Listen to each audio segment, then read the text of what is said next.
શાકભાજીનું ખેતર છે બરાબર અને અંદર જુદી જુદી શાકભાજી લાગેલી છે જો આ છે શું છે આ ગવાર છે જો અંદર નાની નાની સિંગો પણ આવી છે ગવારની દેખાય છે દેખાય છે ને જો પછી આ ભીંડા છે જો અહીંયા ભીંડા લાગ્યા છે દેખ્યા છોડ છે જો એને આવું સરસ ફૂલ આવે પહેલા બરાબર પછી અહીંયા રીંગણીઓ છે જો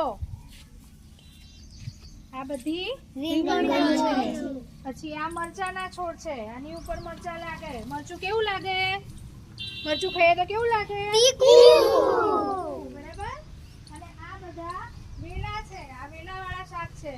એમાં વાલોળના વેલા છે પછી આ બાજુ આ દૂધીનો વેલો છે અહીંયા દૂધી લાગે આ વેલા ઉપર બરાબર એમ જુદા જુદા શાકભાજી છે પેલી બાજુ ટીંડોળીનો વેલો છે પછી